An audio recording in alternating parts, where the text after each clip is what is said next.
Can you introduce yourself? My name is Jacqueline Diaz. Hi, my name is Melissa Gomez, and I am a farm worker. My name is Cecilia, and I come from a family of farm workers. Hello, my name is Jesus Grajales, and I am a farm worker. My name is Remy Sanchez, and I'm a farm worker, and I come from a family of farm workers. My name is Jose, and I'm a farm worker. Hi, my name is Vienna Garcia, and I'm a farm worker. My name is Maria Soto, and I am a farm worker. My mom wanted me to work with her, and I wanted money, so that was the only option. Well, it was the only job available as a 14-year-old. They wouldn't hire us to do anything else, and I needed money, so then I found a job working in the orchards. My parents, that's if you consider it a career, that's their career, so they kind of made it mine as well, in a sense. My mom cleans houses and offices, and my dad works at a factory.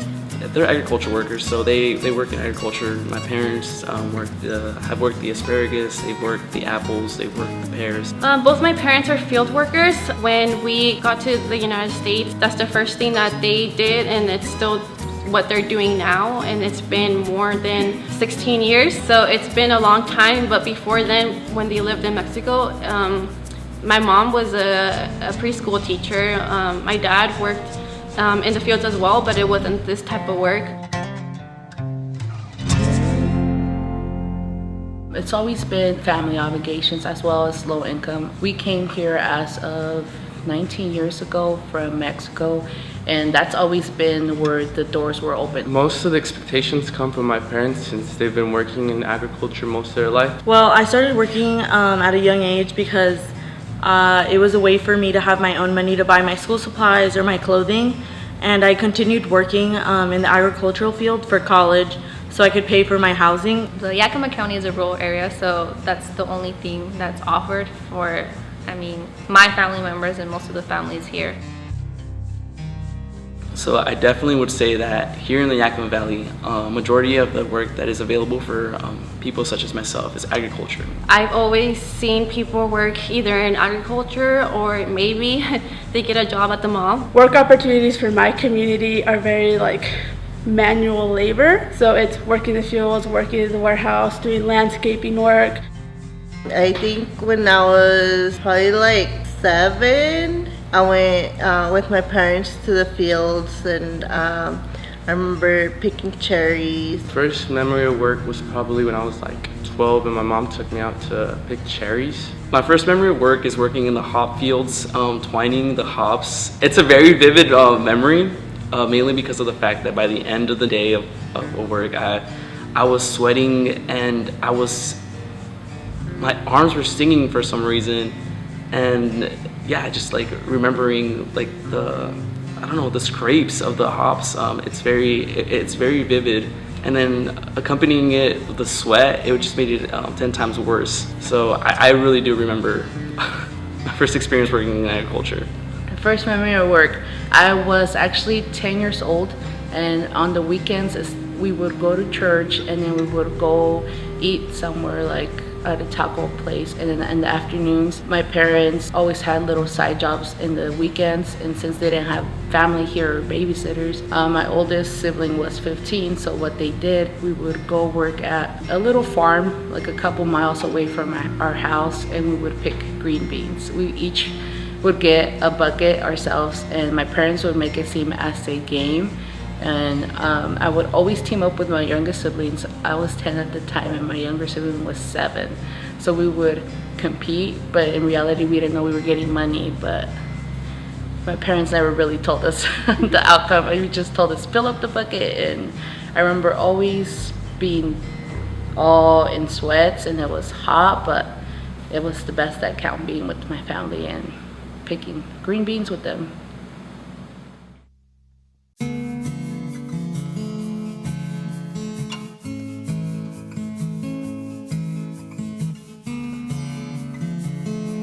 A lot of people say that farm work and agricultural work is unskilled labor. I say that's false. I think you need a lot of skills to be able to do that. How to pick cherries, how to pick apples, how to twine the hops. You have to be really fast being able to do math, easy math, You need to know what good fruit looks like, what bad fruit looks like. being able to communicate well in Spanish with the contract workers that would come down from Mexico. Patience, determination. And you have to be able to ignore the pain that you get in your hands. I feel like the number one skill I think that it requires is mental, because you don't have to be the strongest fit person to work there, but you need to have the mental strength, because it's a constant battle. You have to fight within yourself, like, oh my god, it's hot.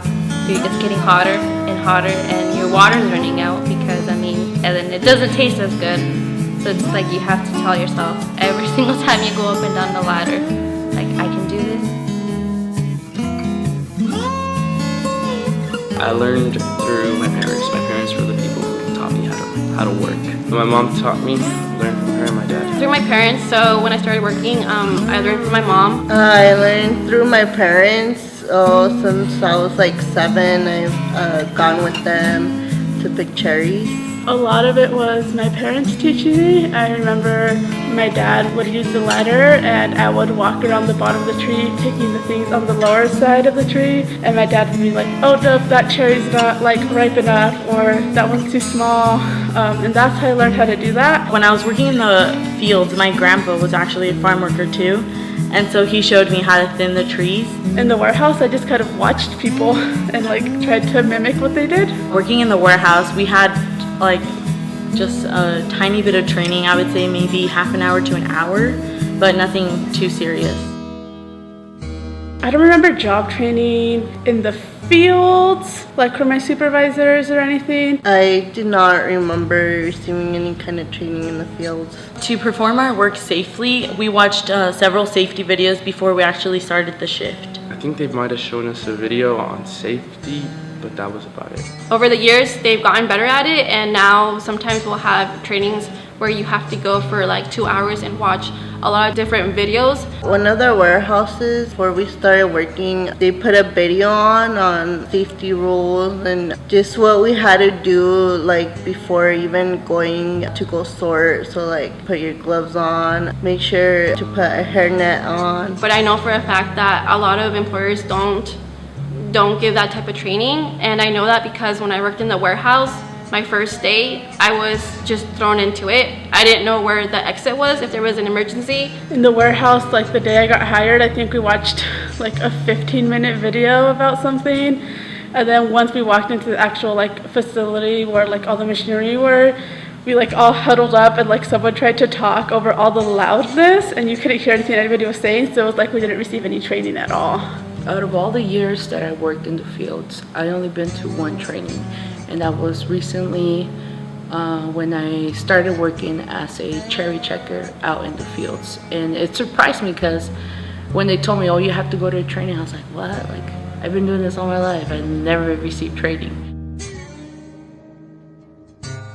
We did have basic rules, not in the fields, but in the warehouse about our dress code. You need to wear closed-toe shoes and you had to wear pants. Rules, there was definitely rules.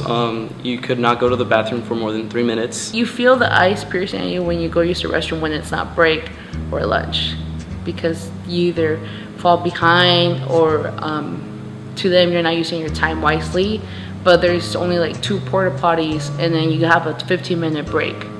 But yet you have 30 workers working in that same plot as you. You can't be on your phone at all unless you have like an emergency, but even then a lot of people don't do it because they're just scared. There was also like some rules about the amount of time that you were allowed to eat on designated breaks. You have 10 minutes, and in those 10 minutes, whether or not you were already near your food, you only had those 10 designated minutes to eat. So by the time that you would get to your food, even if you parked 3 minutes away from the place where you stopped working, they wouldn't take those 3 minutes you walking towards your food into consideration. You only had that 10-minute block. So that was very like crazy because people would legit run to their to their cars so that they could eat and then go back to work on time, especially when they were being paid by the hour. I know in the fields there was like this informal thing between workers that like don't work too fast because you'll make the other workers look bad, but also don't work too slow because then everyone's gonna get in trouble. So we like all tried to like maintain the same pace amongst each other. In the warehouse, at least it was like the older generation would kind of like take care of the younger folks and be like, oh, you're tired, let's switch positions so you can like get a break doing this, which was really nice. But sometimes we would get in trouble because you're like not allowed to leave your like workstation. They legit give you like a 10-minute video in the beginning of your work. They do go briefly over pesticides and the signs that says like stay out, pesticides in use. But other than that, there's no training or warnings from the employer. For pesticides, it's been videos, but not in depth at all. We just had a video that showed us where the chemicals were located and warned us not to go near the area, but they didn't really tell us about the chemicals that the fruit maybe had on them. Not really, no. I mean, whenever people have been in the field and stuff, it's always been like, make sure you carry water, make sure you're covered up, but it's never been like, you need to do these things to prevent these other things from happening. And a lot of like the instruction comes from other workers that have been there for years. They'll be like, oh, if you're feeling like this, it could potentially mean this, or they'll be like, oh, you look really red right now, maybe you should take a break. But nothing from like the employers. Again, no, it's always been my family members or the workers that I've worked with. They're always been the ones that, if you see this color, you don't touch this tree. If you see this color, don't do this. If we're gonna start picking this, then you're gonna wanna bring gloves and do this. Also, the manager for the day, he gets told what certain spots in the field got sprayed for the day. So they always say, past this line, do not go, or past that line, you're not allowed to go without a mask. That's if you even have a mask. They always say, cover your face with your sweater, with your sleeve, and then, yeah, that's all the training that you pretty much get when you go work in the field.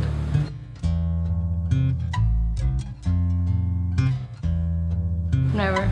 I wish, though. I think that would have been nice. They briefly went over the stuff. It wasn't really anything extensive. It definitely wasn't very educational because there was like 40, 50 plus people usually when they would like do stuff like that.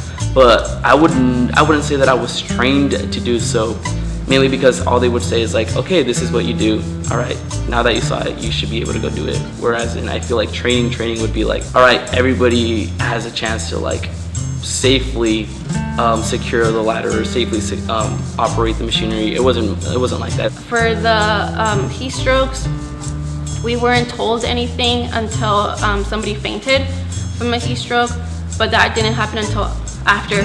So I noticed how that changed really quickly after there is somebody who was affected by it. And even then, it wasn't like proper training. There was just like a talk between our group from the mayordomo, and that was it. So it was pretty much just get to shade, try to drink water, things like that. But the thing is, when you're working like in hops, there isn't any shade.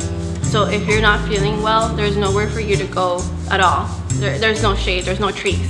But whenever I did get injured, I didn't know about what to do until after I got injured. Like I was sitting in the supervisor's office. They're like, oh, you need to fill out this form, you need to do this, you need to do this. But I didn't know that until after the accident happened.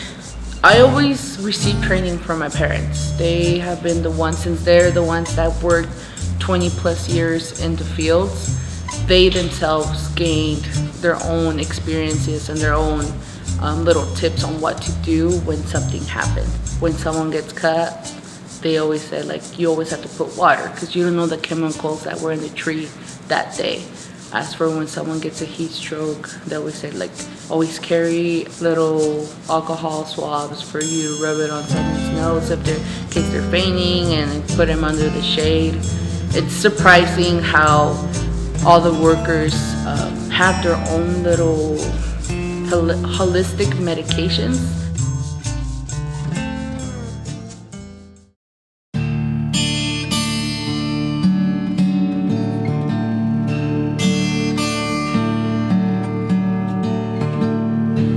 Since I was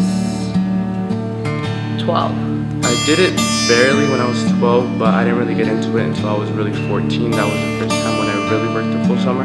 I've been working in the agricultural field for, I would say, 4 or 5 years since I was 14, and I'm currently 19. I've been doing it every summer since I was 14, and I'm 21. My entire life, I guess. I mean, I did it with my parents when I was little before I was ever even allowed to do, so like legally, whatever that means, to be out in the fields doing work. So it's all I can really remember. Kind of learned that if you don't really put effort into your work, you won't get anywhere.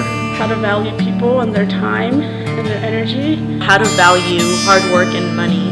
I learned work ethic. I learned how to, endure and persevere. If I could work in the field being 100 degrees with just one water bottle, I could do anything.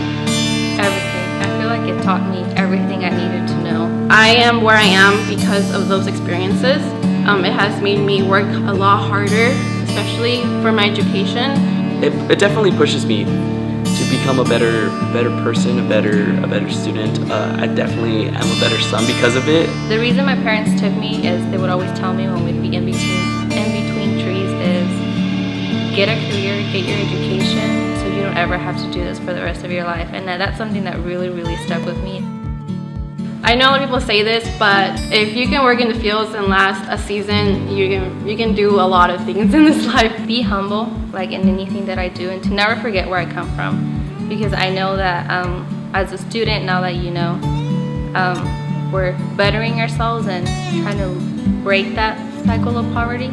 It's made me the person that I am today. If it wasn't for me growing up and being 12 years old, picking green beans on the weekends with my family, or 15 years old up to 21 now, and working in the fields, being able to pay for my college, books, and fees, I wouldn't be the perseverant, hardworking person I am today. That's a good question, trying to figure out myself. Hopefully something related to youth and helping out youth. Well, I'm currently pursuing my degree in business. The kind of work that I would like to do in the future is nursing. I definitely see myself giving back to my community, especially the farm working community, the Latino community, because I know that being from low income and not having access to care is something that a lot of people face, especially in the Yakima County. My ultimate goal is to be able to give back to my community. So I'm currently studying social work and history, but my goal is to be able to change the policies in place to help farm workers, their working conditions. So just how they helped me when I needed it, I want to be able to help them. I'm a little bit doing it. I have transitioned in the past year to different career. I serve as a community advocate for farm workers, and I go out to different fields and different campsites and places where farm workers are living and educate them about their rights and give them resources about things they can do. And I listen to what their issues are and report back to my supervisor. But beyond that, I want to continue my education to reform policy and write policy to give farm workers the rights that they deserve, the protections that they deserve, and hopefully I get there. I am recently going through the process of getting my bachelor's in science of nursing, and it has to do with growing up and working in the fields as well as family members with experiences of getting hurt in the fields. I could be there for my family. I could even talk for those workers when there's talk of farm workers and health and safety, and I could speak for them because of them being in fear and I being someone in this generation that have experienced that before. I could be their voice.